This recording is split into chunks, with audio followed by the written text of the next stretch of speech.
Welcome back to week 4. We are 1/3 of the way through the season, and we had quite the explosive week in week 3 that has definitely shown us who some of the contenders are, who some of the pretenders are, and at the same time, it's also showing us that there is a big level of parity throughout 8-man through Class 3A this year, which is a lot of fun to see, especially as we start gearing up towards playoff outlooks and get further into the season, start identifying who potential conference champions are, number 1 seeds, players to actually look for that can propel their teams into state championship level runs.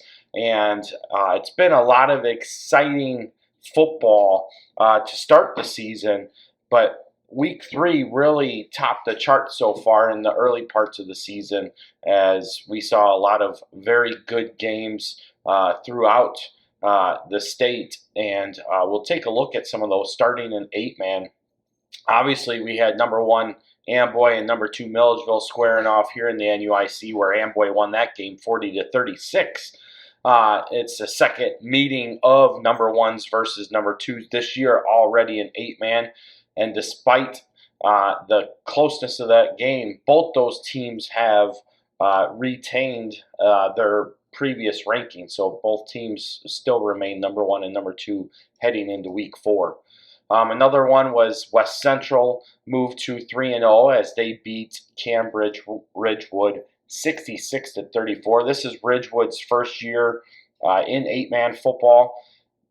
You had a feeling that West Central would have a big game like this. Both teams came in undefeated. West Central did what West Central should have done. But Ridgewood's definitely a team to keep your eye on, as putting up 34 points against West Central, regardless of how they did it or what time those points came in the game, is a good thing to build on, and they're headed in the right direction.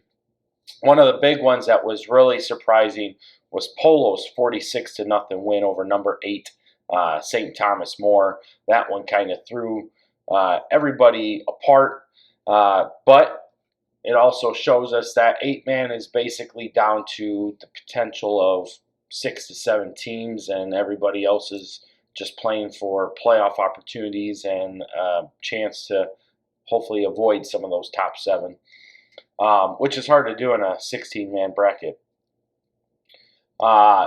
Another surprising game was that of number 5 Milford Cissna Park. They do move to 3-0 as expected, but their 22-8 win over Blue Ridge definitely opened up some eyes, as Blue Ridge has not had a lot of success since transferring to the 8-man game.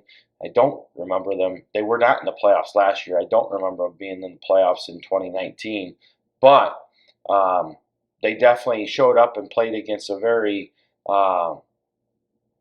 heavily talked about MCP team, and that was a very good showing for Blue Ridge, and likewise they have definitely caught the eyes of a lot of people around the state. Dakota Lutheran comes away with a 46-20 win over number 7 Martinsville, and Pawnee gets a big win over West Prairie 48-20. Another team that we are keeping our eyes on is Hiawatha. They do move to 3-0 it was by forfeit of Parkview Christian, who has moved into 8-man this year, but they have not played a game yet this season. So that takes a look at where we were at with the 8-man game. Taking a look at Class 1A, Lena Winslow stays at number 1 as expected with the big 46-0 win over Galena. A lot of people are talking about Camp Point Central down in the WIBC. Rightfully so. They were in the state championship game in 2018. They're off to a 3-0 start with a 30-8 win over Mendon Unity. But some people are starting to question the integrity of how strong the WIBC really is. And it's one of those closed conferences, so you never really know what the true strength of the conference is until the playoffs come around, because they only play each other. Fulton got a big win over number 7 in Class 3A, Du-Pec. They won that game 31-22, which also shot them up in our NUICfootball.com ratings to number 2 in the ranks.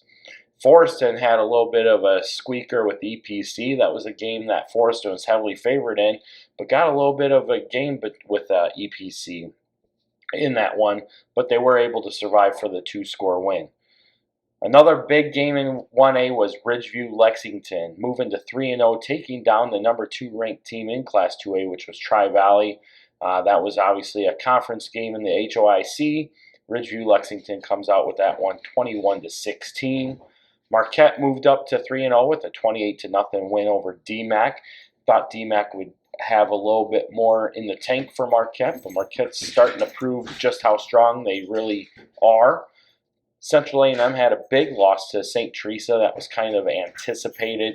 You would hope that Central A&M could have played that one a little bit closer, but that's showing you how far up the conference St. Teresa is in the CIC compared to the rest of the teams. And we'll see what else they bring, as they have Tuscola still coming up on the schedule. And Tuscola themselves were in a dogfight this past weekend. They moved to 3-0. They beat Okaw Valley 28-25. Usually that's a team that Tuscola runs over, but obviously Okaw Valley had something to say about that. Another big one was Salt Fork. They dropped that game to Seneca 37-35. A little bit of a surprise there. Salt Fork is one of those teams, they play in a Class 1A to 3A conference, but there's a lot more 3A teams than 1A teams in it. And, they're one of those teams that I do like to watch play because they play a physical style of play, so it's my style of football. But at the same time, Seneca, being a bigger school, probably should have won this game, but I felt Salt Fork could have definitely got this one, and they may have let something slip away. Anawan Wethersfield moves to 3-0 with their 39-19 win over Princeville. And St. B pulls out a 34-20 win over Kewanee to improve to 3-0. And then we had another good one in the HOIC where GCMS lost to El Paso Gridley 14-13, as both teams are garnering votes in the state rankings for 1A and 2A respectively. Taking a look at Class 2A, we've already talked about St. Teresa. We've already talked about Tri-Valley. Royal Forsyth doing what they do with a 56-8 win over Porta. One of the games that was really surprising was that of Athens. They do get the win over Olympia 22-8, but they had a tight battle in the first 2.5 quarters before they started to put some points up to pull away there. Tough battle for them. BHRA moves to 3-0 as expected with the domination over Watseka 55-8. Rockridge got the forfeit win over Riverdale, so they were actually a week off, but they do improve to 2-1. North Mac got a big 40-7 win over Vandalia to move to 3-0, while Vandalia drops to 2-1. Both teams obviously in the Class 2A state rankings there as well. Moving into Class 3A, IC Catholic does what IC Catholic does, and that's winning 53-0 over Elmwood Park. Wilmington had a close game with Coal City, and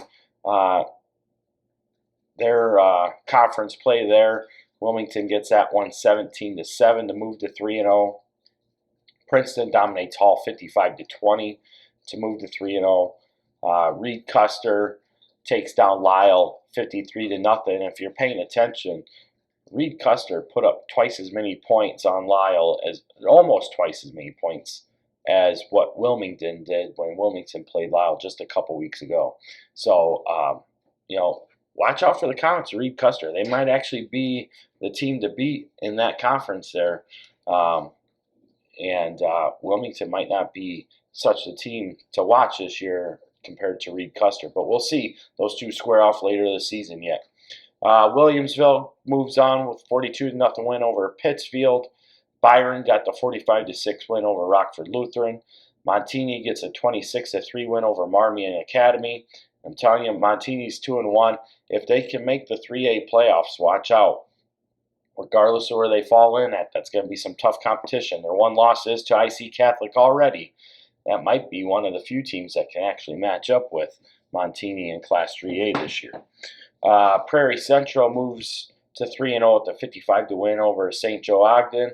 And Mount Carmel also improves to 3-0 as they beat KZ Westfield 48-6. Some other teams to watch out for: Eureka with a 59-0 win over Hayworth. They are now 3-0. And Paxton Buckley Loda is also 3-0 as they squeak one out over Bloomington Central Catholic 28-25. And we can't forget about Peatone as they also move to 3-0 with a 28-13 win over Manteno. They also have some games coming up with Wilmington and Reed Custer, so that conference is definitely getting a good workout here. But yeah, it gives you a look of what we have around the state for week 3. Obviously, there were some great games throughout, and we're starting to see some surprises. Tuscola's surprise. The Amboy Milledgeville game in 8-man lived up to expectations. Milford Cissna Park getting a surprise game by Blue Ridge, and quite a few others that we listed off here. But we're heading into week 4, so we're going to start the second third of the season, and we're going to start seeing some of these teams are going to start pulling themselves out of playoff contention, while others are going to definitely start heating up that playoff race. So it's the best transition of the year, because now we start to cut out the dead weight and see what the true top of the divisions are. So it's going to be fun to see, and we're going to break down each of our games in the NUIC right now.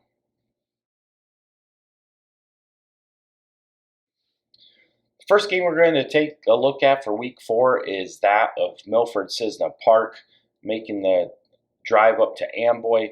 Both teams coming into this game 3-0. Last year, Amboy lost this game 48-46 in week 5. It was one of those games that Amboy probably felt they could have had early on, as they had some struggles early on. But it was also one of those games that probably helped build the confidence level that helped spark them to a semifinal run later on in the year. Last week, Milford Cissna Park beat Blue Ridge 22-8, as we've already discussed. Amboy beat Milledgeville 40-36 in what was our game of the week. Arguably, potentially 8-man game of the year quality, especially in the regular season, as they retain the #1 ranking in that big showdown there. Both teams are definitely coming in with high hopes and anticipations. Obviously, Amboy still ranked #1. MCP is going to come into this game ranked #5. When you take a look at 8-man, MCP dropped out in the quarterfinals last year with a 62-52 loss to Polo, whereas Amboy fell in the semifinals to eventual state runner-up Orangeville. But you take a look at what MCP has done since they've transitioned to 8-man. They were the 2018 state champions. They were the 2019 state runner-ups. And again, they lost in the playoffs to the eventual state champion, Polo Marcos. So they've had a good 3-year run since being in 8-man with the playoffs in place. And, with that, they're kind of one of the trendsetters to 8-man play. And with that, you definitely expect MCP to be one of those teams that can score and put up a lot of points. But at the same time, one of their downfalls is their defense tends to give up a lot of points, especially in big games. Amboy, on the other hand, they've clearly been able to shut down some of the powers to be in Polo. They had to come back to beat Milledgeville in a game that was actually very close, defensive battle in the first half, and then it turned into an explosion in the second half, which was a lot of fun to actually follow that game and the back and forth there. They had 3 touchdowns in under a minute of gameplay. It was like 6 minutes of real-time play as they went back and forth, which was a lot of fun to keep up with on the sidelines Friday night. But, in this game, you got to come into the harbor. The harbor's a cool place to watch a game at. Been able to have the luxury of being there once. They did a lot of renovations. Excited to go back again to see Amboy play because it's a very cool environment watching the game in Amboy, especially when you have a good Amboy team with the history and the football type town that Amboy is. They get a lot of backing from their fans, and I expect this one to be no different. Amboy's had a very good following this season. Taking a look at different matchups and games already established throughout the first 3 weeks, I like Amboy in this game by 3 scores.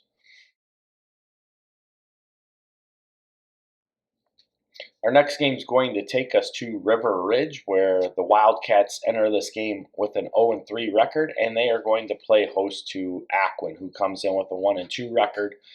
Last year, Aquin won this game 52-8 in Week 1. Last week, Aquin beat Orangeville 60-26, and River Ridge lost a close one, 20-16 to FCW, which isn't too bad of a loss for River Ridge when you really take a look at some of the things that they've been through. They lost a close one in 3 overtimes to South Beloit. South Beloit obviously receiving votes to be ranked in the state rankings. FCW has been in our state rankings already this year. So clearly River Ridge is there playing with those teams. Obviously not quite to the top echelon yet, as they have taken a beat down to one of the top teams. But,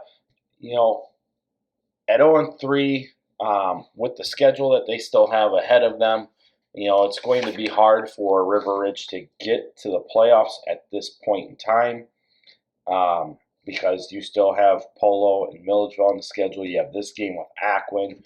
And even though Orangeville's 0-3, that's still a tough game coming down the road, as that should be a game where they can definitely match up with each other. Obviously, the Wildcats have a lot of youth. Aquin themselves have a lot of youth. They're going through some growing pains themselves. They do have some good leadership to build off of with the seniors that have returned. But at the same token, new system, new coach for the Bulldogs. River Ridge is under the same system, same coaching staff that they have been for quite a few years now with Coach Nicholas and Coach Reese. And, you see the signs that River Ridge has the ability to play some of these games. And, hindsight's always 20/20, and looking at it, you're like, man, they should be 2-1. And if they were, they'd be setting themselves up pretty good to be where they want to be in order to make the playoffs. But now you're facing the potential of an 0-4 opportunity. You got a big game with Aquin here. You got to be able to come out on top. Aquin, likewise, they got their first win finally with that big win over Orangeville to move to 1-2, and they're actually in the same boat. You got for the Bulldogs, they have to be able to get to 2-2, especially with games next week with Ridgewood. Week 6 they have West Central, and then weeks 8 and 9 they still have Amboy and Polo looming down the road there too. So Aquin is in the same boat. This is definitely a must-win game for both these two teams. But in this game, Aquin is definitely a 3-touchdown favorite, and I do like the Bulldogs by that spread as well. Moving down to the next game, we have Orangeville traveling to Hiawatha. This always leads to a good game between these two ball clubs, as we've seen these two teams play out quite a bit over the last few years. Orangeville enters with an 0-3 mark. Hiawatha enters with a perfect record of 3-0. Last year, Orangeville won this game 56-8. Obviously, last week Orangeville lost to Aquin 60-26. Hiawatha got that win via forfeit over Parkview Christian, who has not played a game yet this year since transitioning to 8-man football. Don't have a whole lot of information on Hiawatha outside of I know that they returned a lot of players from last year's team that went 4-5. They lost in the first round of the playoffs. Obviously, some of that experience that they garnered last year has carried over with them. I know that they're more senior-led. Senior-led teams with experience tend to be dangerous, especially when they get into their senior year. It's the last playoff run, last push for all the good stuff. Obviously, they're making the best of it so far through the first third of the season at 3-0. Orangeville's come out kind of as expected, but you kind of, last week was more of a telltale sign of where Orangeville's really at. You thought that they would be able to play with Aquin a lot better than they did. They did get a good performance out of Blake Fulgate, who did run for over 200 some yards and scored all 4 touchdowns for Orangeville. But despite that, they definitely took one on the chin, giving up 7 touchdown passes to Aiden Wolf, who tied a Aquin school record for touchdown passes in a game, also tying the NUIC record for 11-man. But same thing. You still got to score in order to win games, and 7 touchdowns is the mark, but it's definitely a bigger thing when you see it happen in 11-man than 8-man. But still, nonetheless, huge accomplishment there. But you thought that Orangeville would be able to play with Aquin a lot better than they did. Giving up 60 is not what you thought would happen. This game, though, definitely has to be the game that Orangeville puts together everything. You've had 3 weeks now. You've got through some of the bumps that you had to get through to get to this point where you're at now. You got some of your new kids with 3 games of experience under their belt now. They're figuring out the system. In order to make the playoffs, you got Amboy in week 5, and then you got the rest of your schedule is pretty winnable after that. Yes, 4 and 5 will get Orangeville into the playoffs most likely, as 4 and 5 teams typically will make the 8-man playoffs because there's only 27 teams playing and 16 of them make the playoffs. But theoretically, you want to get to that 5 and 4 mark so you can stay away from the top 3-4 teams and give yourselves an opportunity to play further into the season. But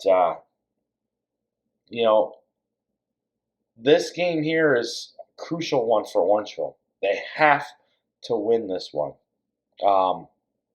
because coming up, you don't know what you're going to get out of South Beloit. Looking ahead at week 8, obviously you don't necessarily know what you're going to get out of River Ridge. Looking at week 9, River Ridge looks to improved over last year, where we definitely have seen Orangeville fall from last year. So it's totally different spectrum between the 2 teams there. So this game here definitely is going to be a toss-up game. Hiawatha is actually favored by a point. They're going to be the home team. I think Orangeville can definitely have the opportunity to squeak one out here, and if they do, it would be a huge shot of momentum boost for the Broncos. So I'm going to take Orangeville on the road by 1 score.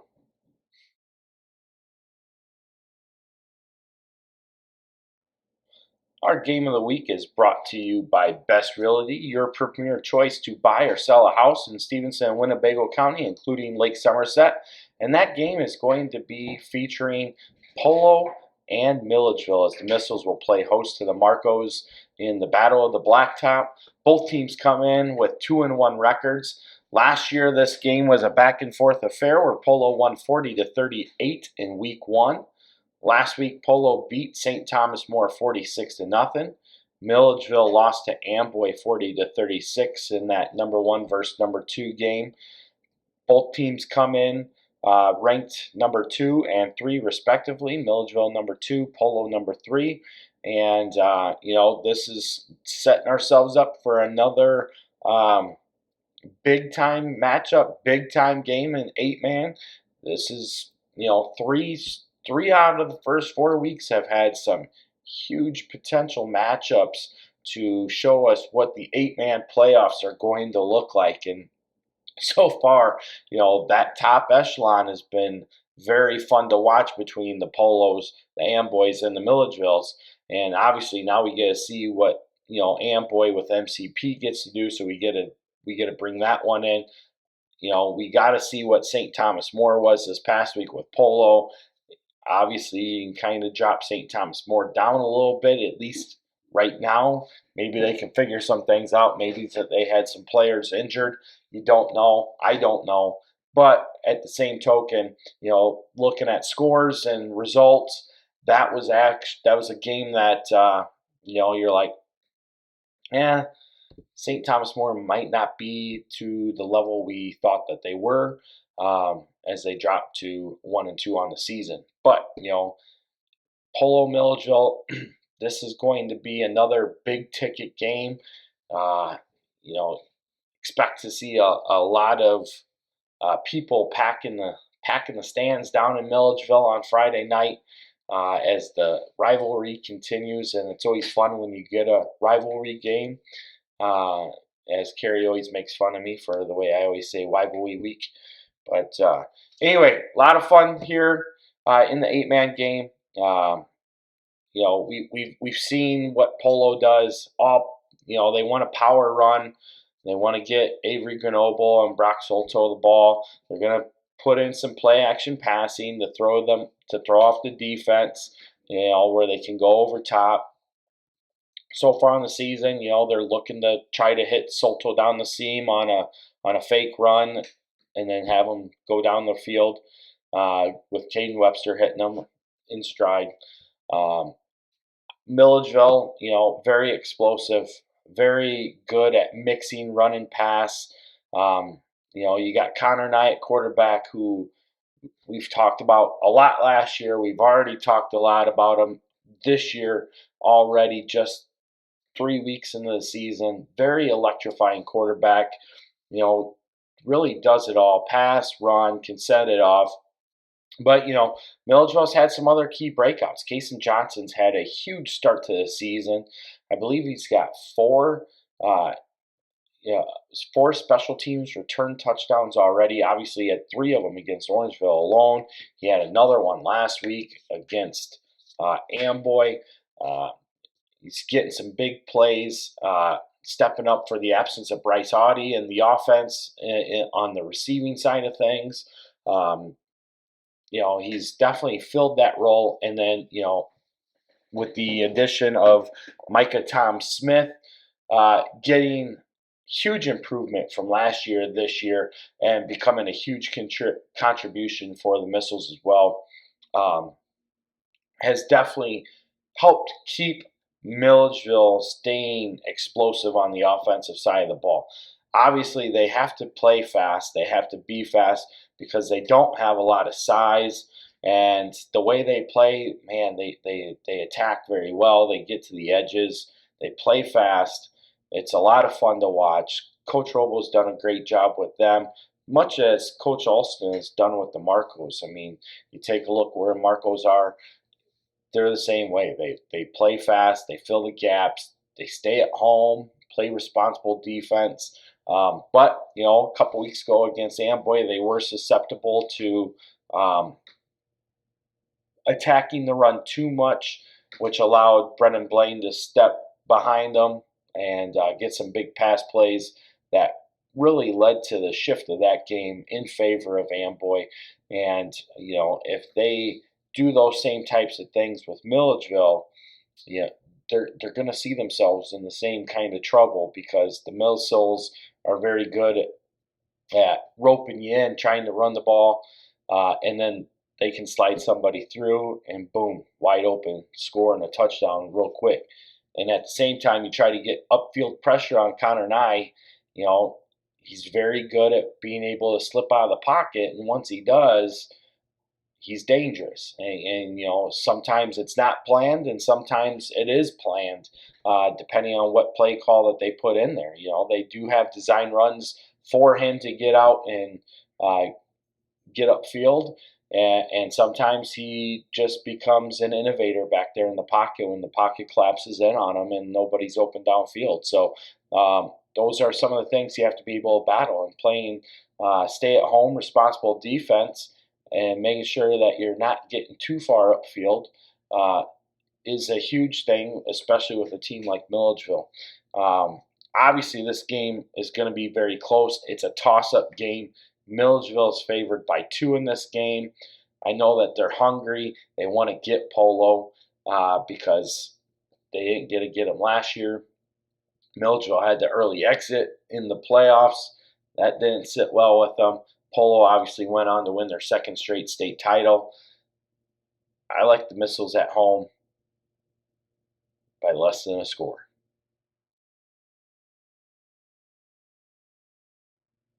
All right, we're going to shift over to the 11-man game, and we're going to kick off this thing right from the top.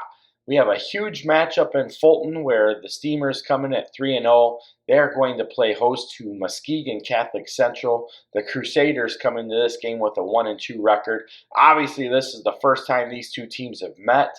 Last week, Muskegon Catholic Central lost to Benton Harbor 28-20, where Fulton beat Du-Pec 31-22. Taking a look at some things, Muskegon Catholic Central plays in Division 6 in Michigan, which is similar to Class 3A here in the state of Illinois. Michigan has 8 divisions in their state football layout, similar to IHSA, where we have 8 classes. They also have anywhere from 61 to 65 teams per division, very similar to what we have here in Illinois, where we have 61 to 62 teams per class. So you can see a lot of the direct lineage there between our Class 8A to their Division 1, so forth and so on. But when you take a look at Muskegon Catholic Central, their enrollment is actually 125. So really, they're about the size of in Ottawa Marquette, maybe even a little smaller than that, and a little bit bigger than Aquin. But so they are a Class 1A type size school, but they do play up 2 divisions in Division 6. You take a look at some of their history. They are one of the most winningest programs in the state of Michigan across all divisions. They've won 13 state titles, winning back-to-back titles in '79 and 1980, again in 1982. They won back-to-back titles in 1990 and '91. They won again in '95, 2000, 2006, 2008, and then they had a run of 4 straight state titles from 2013 to 2016. Going back to 2006, that title was won in Division 7. The next 5 titles from 2008 to 2016 were all won in Division 8, which is similar to Class 1A. So that might be part of the reason why they are in Division 6 is, they similar to our multipliers. They very well may have a multiplier or a success factor type deal that they have to follow for private schools. So that's what we see when we take a look at Muskegon Catholic Central. And obviously Muskegon, the town, has quite a few high schools in it. Most of them are around the Division 6 to Division 7 levels, so they're mostly smaller schools, but quite a few schools in that immediate area on the Lake Michigan lake side there.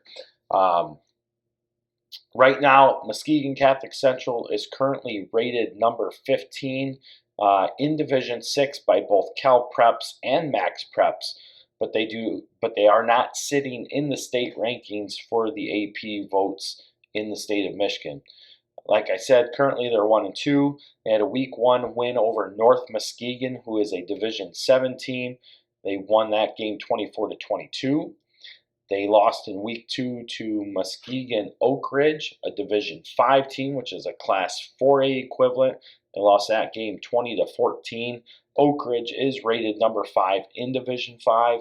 And then last week they lost to Benton Harbor, who's also a Division 5 team, rated number 23 in that division, 28-20.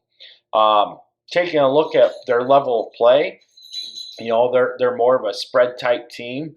They want to get the ball out in the open space. They like to run a lot of bubble routes. They like to send the slot guy down the seam or on a crossing slant pattern. So a very typical gameplay to what we see out of a lot of the spread teams that we see throughout small school Illinois.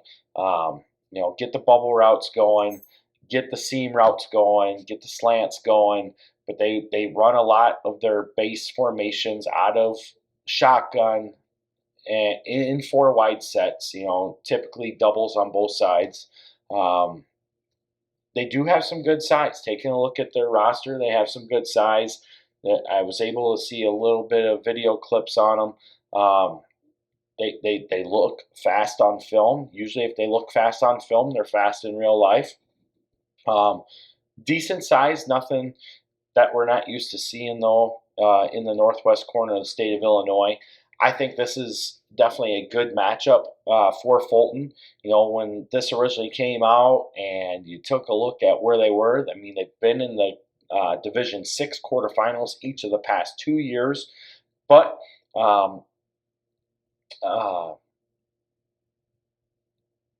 with their history, you're like, oh man, Fulton might be taking off more than they can chew here. But, taking a look, we just saw Fulton beat Class 3A Du-Pec, and obviously, taking a look at Class 3A, Du-Pec is definitely one of those teams that is clearly top 15 in the state. And when you take a look at Class 3A in general, I was just having this conversation this past week. 7 of your top 10 teams in Class 3A all come from the north. And so really when you take a look at that breakdown, Du-Pec very easily, even though they've fallen out of the top 10 state rankings, very easily could be considered a top 10 team in Class 3A in the state of Illinois. With that, obviously Fulton had a big game ahead of them. With that game with Du-Pec, they didn't play them as clean as they had. They didn't play them clean the year before, where Du-Pec won 38-24, but really that game was more in favor of Du-Pec than what the score really indicated. But at the same token, Fulton showed up to play this game and came out with the 31-22 win. Huge, huge win for the Steamers as they look to stay in contention for the proverbial NUIC conference title. And, now they're moving into another big game here in week 4. So you don't want to have that letdown coming off that big high win last week, because who looms in week 5? But none other than Lena Winslow, and that's the team that you're chasing as far as conference titles are concerned. So, obviously, we saw a lot of great play out of Fulton's line. Really impressed with the running game of Lucas Schroeder and Ryan Eads. The play action and the game management by Braden Dykstra at the quarterback position, and then Balin Damoff really has grown from last year to this year. Everybody talks about, man, he's so tall. Well, yeah, he is tall. But, last year it seemed like, there was some hesitation, obviously, and you expect that out of sophomores playing at the varsity level, especially when they get some wake-up calls, some big hits that they're not used to getting. But this year he's really increased and improved his game, and he really stood out very good against Du-Pec. Had some incredible plays, big touchdown catch, great catch where he slipped on an out route, still made the grab. Great athlete, does a lot of good things in the defensive backfield for the Steamers as well. And obviously, being 6'6", 6'7", that height definitely helps cover a lot of the team's receivers up. So, another big play came out of Connor Sheridan. Braden Damoff had a great game on both the offensive and defensive lines. So a lot of great things that the Steamers can really build on and continue to move forward. Joel Ford had a big game at linebacker as well, picking up 10-plus tackles against Du-Pec. So, the Fulton looked every bit the part of they're set to make a long playoff run. And, this week, this game with Muskegon Catholic Central is another step in that process to show us where the Steamers really are. I do like Fulton in this game. They come in as a 2-touchdown favorite, actually. And I think it's time for some small school Illinois football in the northwest part of the state of Illinois. Show small school Michigan what football is really like. So I got the Steamers in this one.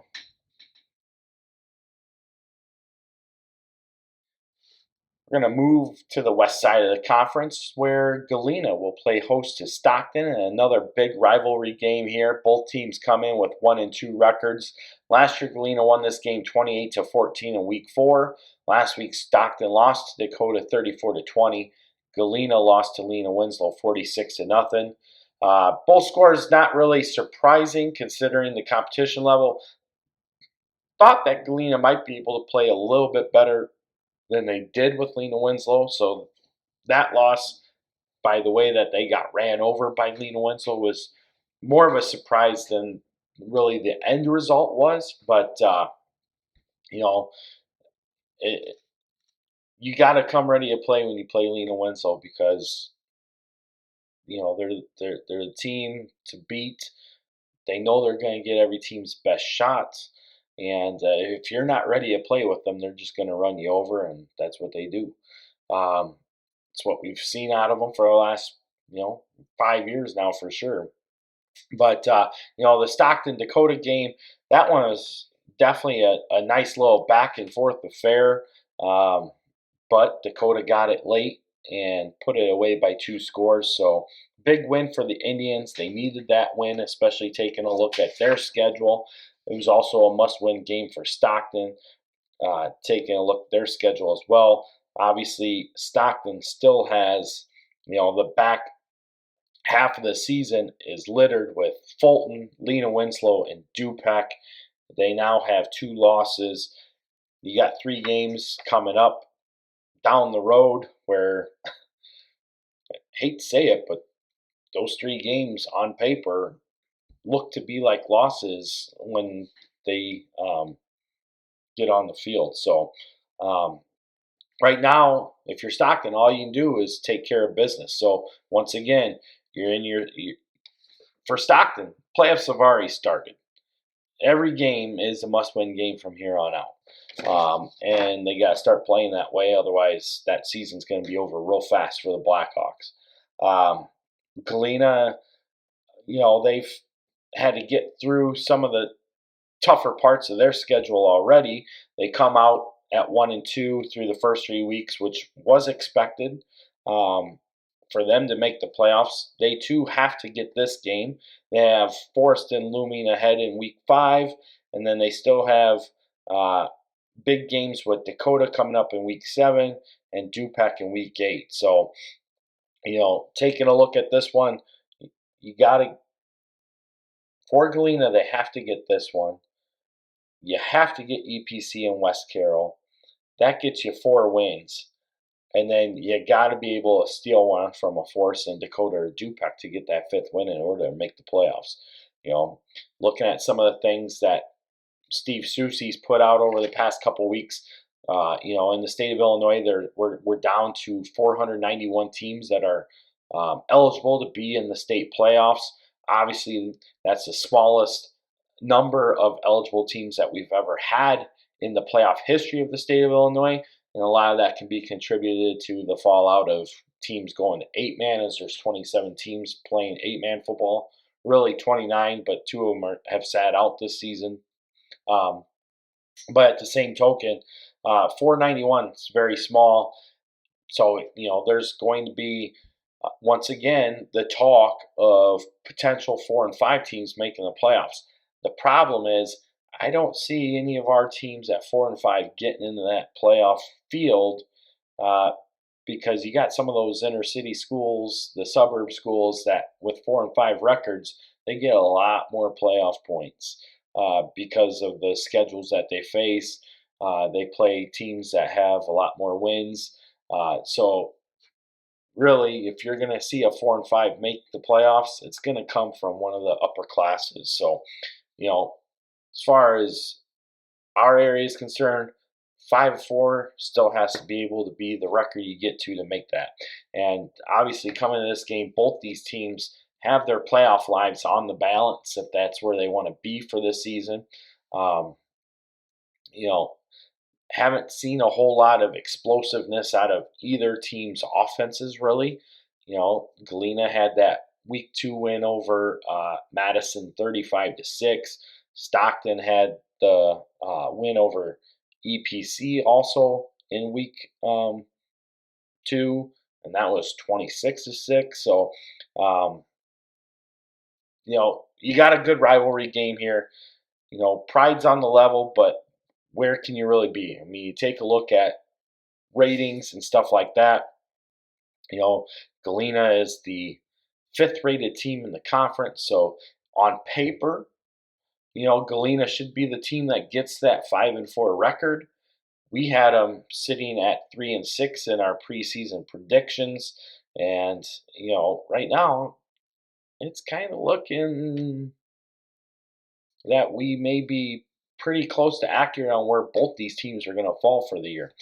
Galena is favored in this game by 6. Playing in Galena, it's always a tough place to play. I do like the Pirates by that score.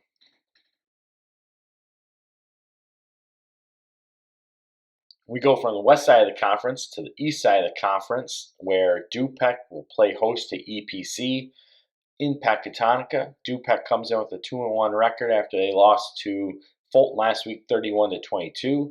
EPC enters this game with an 0-3 record after they lost to Forreston 34-21. Last year, Du-Pec won this game 50-8 in week 4. Taking a look at the matchup, Du-Pec's done a lot of good things early on. AJ Mulcahy is an absolute beast running the ball for the Rivermen. Clearly leading the conference in rushing yards. Obviously, we don't have those stats posted yet. We're working on getting them completed, and we'll have them out by Thursday or Friday this week. But, taking a look at what Du-Pec has done, in a single back set, you're going to get a lot of carries for AJ. One of the biggest improvements for the Rivermen is the play of Cooper Hoffman, who, last year with Hunter Hoffman, his older brother, Hunter was more of a prolific type passer. Cooper runs an offense a little bit differently. He's one of those guys, he'll sit there to look to throw the ball, but he's got the ability to run the ball and take off. And against Fulton, he was able to put some of that on display as he actually led the team in rushing against the Steamers with 120 yards rushing in that game. But it gives them more of a dynamic backfield when you have a quarterback that is looking to run and going to run, and you got to have a little bit more than just AJ running the ball. And with Cooper back there, they have that ability. Obviously they still play a very good offense where they want to take a look at run first, pass second. But when you get them out in the field and getting that good play calling, they can get the ball downfield.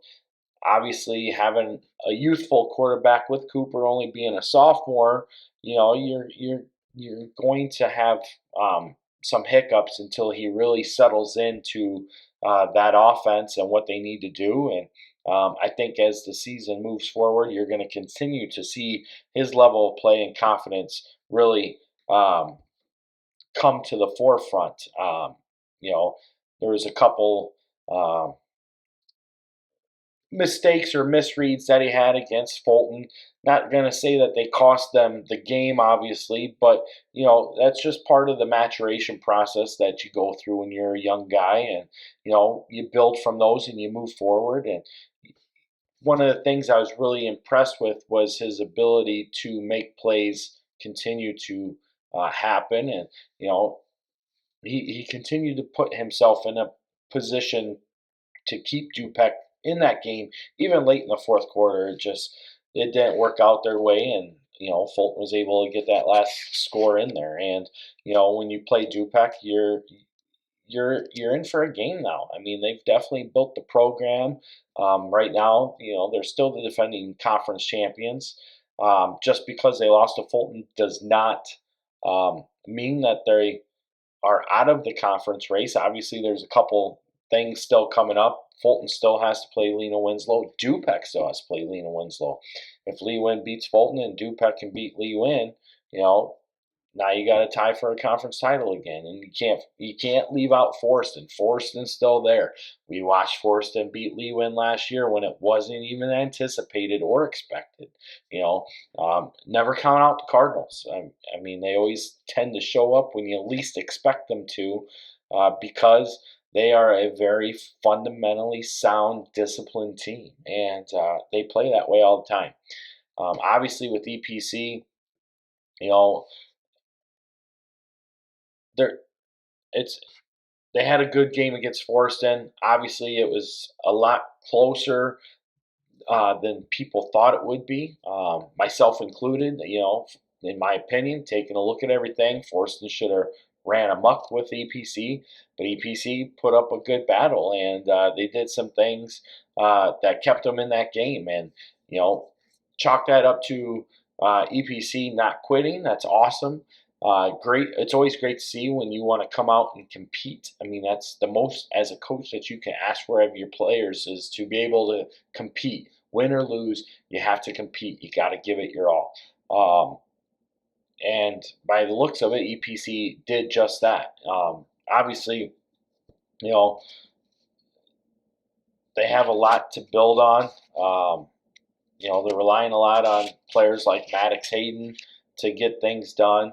You're starting to see some play out of Jackson Kemple and a few others that are sitting there. Carson Heron is trying to do what he can. Brady Schweitzer's trying to do what they can. It just has not manifested itself into wins, but if they can continue to build on that, they can definitely start to see themselves give other teams some good fits. And when you can play with teams and give them fits, it gives you an opportunity to sneak out a win when it's least expected. But in this game, Du-Pec still favored by 4 scores. They're a 26-point favorite. I like Du-Pec in this game by 4 scores as well. We move all the way back to the Mississippi River banks, where West Carroll will play host to Lena Winslow. Lena Winslow enters this game 3-0, ranked number 1 in state. West Carroll enters this game 0-3. Obviously, these teams did not meet up last year. The last time they met was in week 1 in 2017, where Lena Winslow won that game on their way to what would become their 3rd state title in program history. And last week Lena won 46-0 over Galena. West Carroll lost to Abingdon Avon 49-0. Taking a look at what West Carroll's done, Coach Clark has stated that they're starting to see a lot of improvements out of their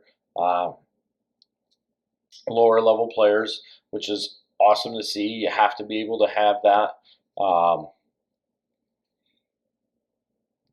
Obviously, it appears that they may have run into a couple injuries or something to where some players were not playing. And you never wish that upon any team, especially a team like West Carroll that's back to playing 11-man football. They're trying to build their program back up, and you're playing with a lot of underclassmen. So it's a tough road no matter what. They knew that this was going to be the challenge of the year. We've talked about it all season long. One of the biggest challenges you have is when you take a team of underclassmen against varsity level kids, and you haven't had that varsity level experience for 2 years.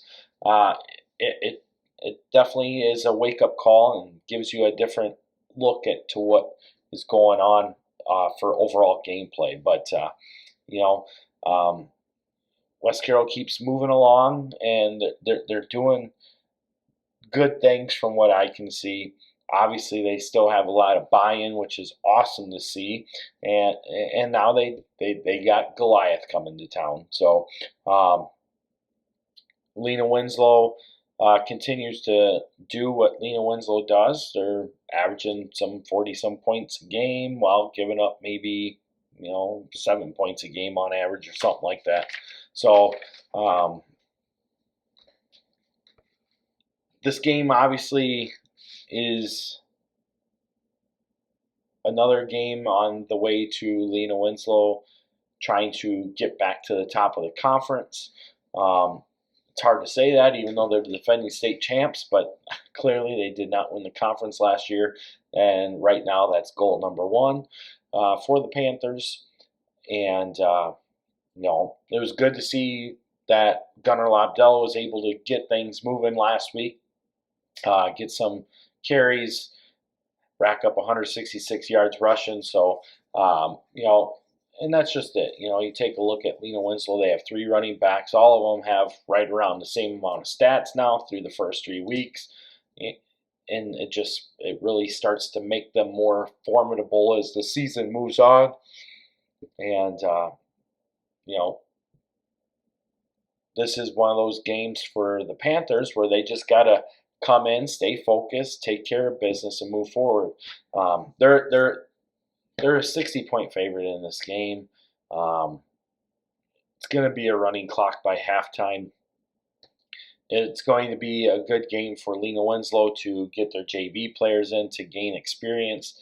And at the same time for West Carroll, it's one of those games where you keep building on that success. And then you take a look at what your true JV players that are playing varsity for you do and how they respond when Lee Win starts putting their substitutions in.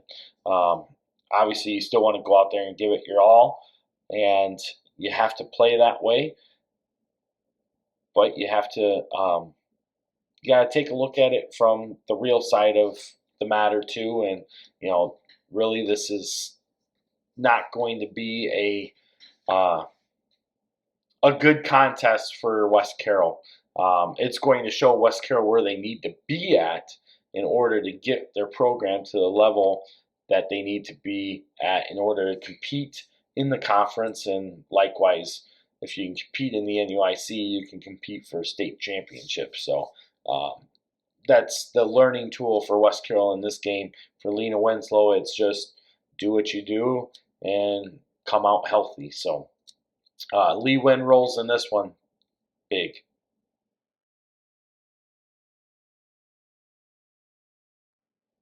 Our 11-man game of the week is sponsored by Best Realty, your premier choice for buying or selling your home in Stevenson, Winnebago County, including Lake Somerset.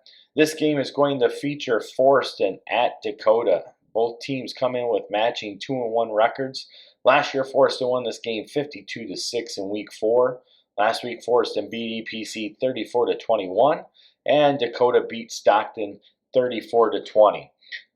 And while people might already be laughing at why is this game the game of the week? Well, 1, it's a game inside the conference. 2, both teams are 2-1. 3, there's a lot to play for in this game, and you take a look at where Dakota is schedule-wise. Obviously, I have Forreston here, EPC in Week 5, but then they have Du-Pec and Galena back-to-back in Week 6 and 7, and they still have Fulton looming in Week 9. So for the Indians, this is a big matchup to see what they can do in order to compete with the upper teams in Class 1A. And it's going to give them an opportunity to see what they can do as far as, making the playoffs, who they can compete with, areas of concern that they need to build on. Obviously, we saw them play Lena Winslow tougher than what we've seen in recent years. I mean, they still lost 48-24, which was a 3 to 4 score game, depending on how you count it up. But at the same token, they were not running clocked. They never quit in that game, which was a huge thing to see out of Dakota, because in years past you always saw them quit on themselves, and you hate to see that. And so it was great to see Dakota not quit this time around. Obviously, with Forreston, they're coming off of a game. Johnny Kobler's doing great things for the Cardinals. Had another 137 yards on like 23 carries, 2 touchdowns. I think he's up to like 6 touchdowns now already through the first 3 weeks. He's got to have over 300 yards. Yeah, he has over 300 yards rushing. So he's averaging about $1.25 a game and 2 touchdowns a game. So he kind of reminds you of a Garrett Bodicher, the way he runs the ball. And it's kind of funny because, last year he was on the line, and now they got him at fullback. So he's filling a role that Forreston definitely needed, definitely wanted, because you got to have a guy that can be that bruiser up front, especially in Forreston's offense, because they like to hit you between the tackles in that double wing offense, and then they want to get you on the dives, and then they want to spread you out and get you on the leads and the double dives, and then they want to get you on a sweep here and there too. So you got to have your big guys up the middle to do the misdirection up the middle and play offset, and then you got to have your speed guys on the outside or off tackle. And Forreston has done that, and transitioning Kobler to that fullback position has definitely helped them out. For Dakota, obviously Adrian Ariano has done an awesome job for the Indians so far, but Dakota has to find more than just Ariano to get this offense going. Caden Niedermeyer has definitely had a huge improvement in play from a season ago. His passing's more accurate. When I last looked at his stats, I believe he's at like 54% passing, which is tremendously better than last year, where he only threw for like 33%. He's thrown for 5 touchdowns, I think, already this year. 3 to 5 touchdowns, somewhere in there. I can't remember the stats off the top of my head, but he's right in that ballpark. Obviously, he's got the 3 interceptions that he threw against Lena Winslow, but so far those have been his only mistakes that he's had on the season. Running-wise, he's been able to get free and make his legs useful in the running game as well, which is great to see, because Niedermeyer's one of those guys. He's got sneaky speed. He doesn't look fast, but before you know it, he's 20 yards downfield, and he displayed that again last week with a huge touchdown run as well for the Indians against Stockton. So you got to be able to get the ball. Obviously, you got Tug Dornick at a receiver. You want to be able to get him the ball in the air, but you can't have him as your main focal point either, because then that makes a very easy key there. You got to be able to get guys like Nolan Mayberry mixed in there, Case Rocky mixed in there.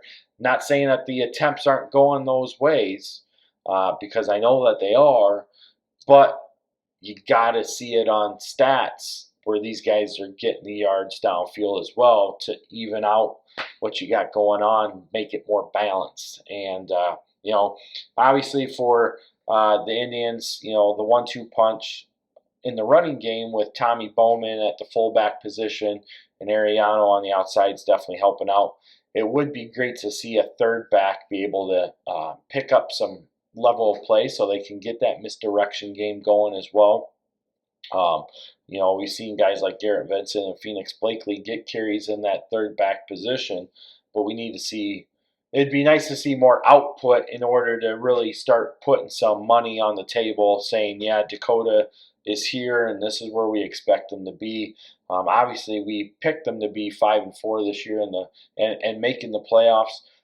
They've come out through the first 3 weeks, and so far they've set that tone. But you got to continue to build upon that. And, I think Coach Sheets has done a good job with that. There's a lot of players that are buying in.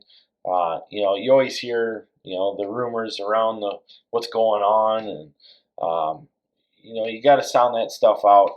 You got to stay focused on what's going on inside the walls of your program, and Coach Sheets is doing a good job with that. Coach Diddish is really stepped to the forefront as far as leading this defense as well. I see a lot of good things coming from both those two guys as far as the direction and leadership of the Dakota program. And you just got to keep building it. And you're starting to see it in the gameplay action that Dakota has. Defensively, the line play for Dakota still has to come up and be able to win the line of scrimmage.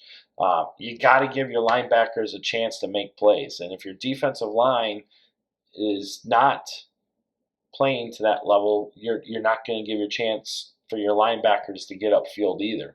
And at the same token, you got to have your safeties and your cornerbacks being able to set that edge. If you're not going to play physical to set the edge, you're going to give up a lot of yards on the outside. And those are all areas that Dakota has to still get better at, but you're starting to see those improvements. Against a team like Forreston, you don't want to get sucked in, and boom, they go over top on you, similar to what Lena does. But at the same token, you have to be able to have your corners and or safeties crashing the gaps to set the edge. And playing a 3-4 defense, you really want that to come from your safeties. You want those safeties, Forreston did it great back in 2016 and 2017 with Gavin Fox and A.J. Christensen. Both those two played safety, and both of them shut that gap off on that outside edge and really shut down the running game for a lot of their opponents all year long in both 2016 and 17. And it was great to see. It was fun to see. A player that does that right now, similarly to that, is Du-Pec's A.J. Mulcahy. And that's what Dakota needs to get there. As far as Forreston, Forreston just has to keep doing what they're doing. Keep building on what you have going on. Obviously, the Cardinals had a little bit of a hiccup last week. They survived. They got the W, so they're where they need to be. But you got some big games coming up there too, because you have Fulton in Week 7, GCMS in Week 8, and then of course the big one with Lena Winslow in Week 9. So for the Cardinals, you got to start cleaning up some of this loose end gameplay. That way you can have yourselves prepared towards the last third of the season. But don't overlook Dakota in this game. This is definitely a game that looks to be close. Forreston's actually only a 4-point favorite in this game, but I do like Forreston by a touchdown in this game.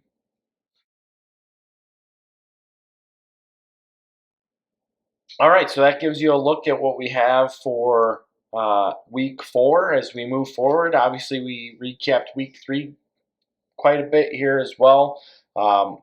Again, another good plate of games ahead of us. And as we continue to move forward, we're going to continue to see more of these bigger games shape the forefront of the NUIC. It's awesome to see when we have more parity within the NUIC, because it makes it that much more fun, because you don't know who's going to win, and you get more toss-up games. And when you get those games, the mothers have the heart attacks, the dads are shooting the shit at the bar and talking with each other, or it just creates a lot more camaraderie around communities, at the workplace, at the water cooler. It's awesome to see, and when you get good football being played, especially through the first 3 weeks, and you can start anticipating that play moving forward into the next third and then the final third as we get closer to the playoffs. It just makes it that much more fun. Obviously, there's some games that have taken shape that we didn't expect, blowouts that happened that we weren't expecting, but we've had a lot of good close games. And taking a look at the way the schedules are shaping out, both 8-man and 11-man in the NUIC, we got some good things coming up. Taking a look at just some recaps on where our teams fall in our NUIC state, or our NUIFootball.com state rankings. In Class 1A, Lena Winslow is ranked number 1. We have Fulton ranked number 2. Forreston is at number 6. In 8-man play, we have Amboy at number 1, Milledgeville number 2, Polo number 3, and then in Class 3A, Du-Pec is sitting in the area to receive votes.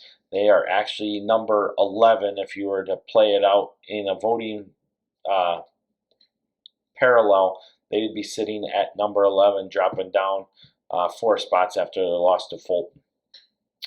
Obviously, a lot of the teams that we have been taking a look at continue to be at the forefront. In 8-man, we know Amboy, Milledgeville, and Polo. We're still watching West Central. We get to see what MCP is all about this week as they play Amboy, and then Decatur Lutheran's definitely in the talk of that mix there. Hiawatha has been a surprise 3-0 so far. I hear some things, you got to watch for Hiawatha. Well, we're going to really see what they have as they play Orangeville this week. Obviously, in Class 1A, outside of Lena Winslow, Fulton, and Forreston, you're still watching Ridgeview Lexington, as they were a Class 1A semifinalist a season ago, got a big win over Tri-Valley this past week. Camp Point Central sitting there at 3-0. Marquette there's a lot of good talk about Marquette this year. They're sitting at 3-0. Hope Academy, I've heard some good things about on Hope Academy. They have moved up to 3-0. Anawan Wethersfield's 3-0, and that's going to be a great matchup this week, as Anawan Wethersfield will play Marquette in Ottawa. So 2 3-0 squaring off there this week, so that'll be a good one to watch. Down south, you still have Tuscola at 3-0. They still have a game with St. Teresa. I do not expect them to go undefeated because they're not going to beat St. Teresa. Brown County's at 3-0. They still have games coming up with Camp Point Central and Route Catholic, who's also sitting at 3-0. And then, of course, we got GCMS sitting there at number 13 at 2-1. Still a team definitely to watch. They had that close loss to El Paso Gridley this past week, who's also being watched in Class 2A. But the Falcons are sitting right there, probably maybe a little bit lower than where we should have them, based off of all the talk and how they've actually played for the season. But we'll start to see that come to the forefront.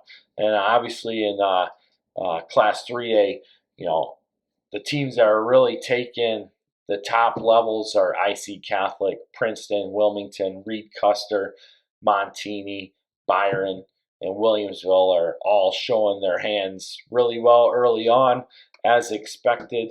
And then, while we have no teams in our viewing area in Class 2A, it's still one of our coverages. St. Teresa, clearly the top favorite right now in Class 2A. Others will argue, well, Wilmington's Class 2A.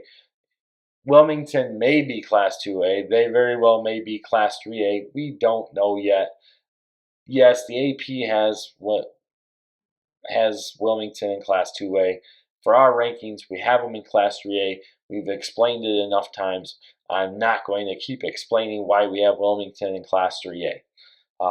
It's very simple, though. We took the balance of the teams across all the classes. Every class has 61 to 62 teams in it. That was our cut point.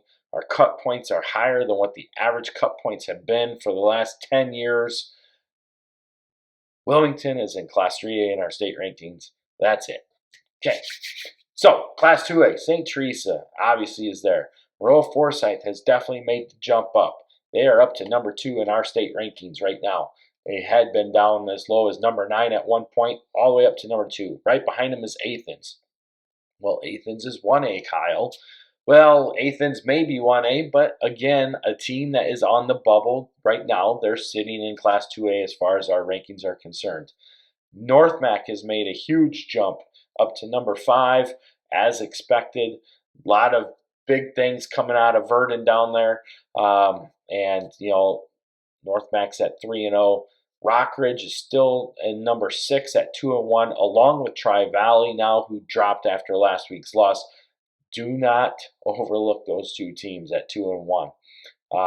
They're both very good teams. Obviously, Rockridge's losses to Princeton, who is highly ranked in Class 3A. And then we don't want to forget about BHRA, Bismarck Henning, Rossville Allen. They're 3-0, still doing what they need to do in the Vermilion Valley Conference. Keep an eye on it. They're running the gauntlet right now, taking no prisoners, and we'll see how the Devils keep doing there. So, lots of big games this week. We'll get the broadcast schedule out as soon as we have it. It'll be out by Friday at the latest. Tune into the games, get to the games, support your teams. As always, root for the NUIC.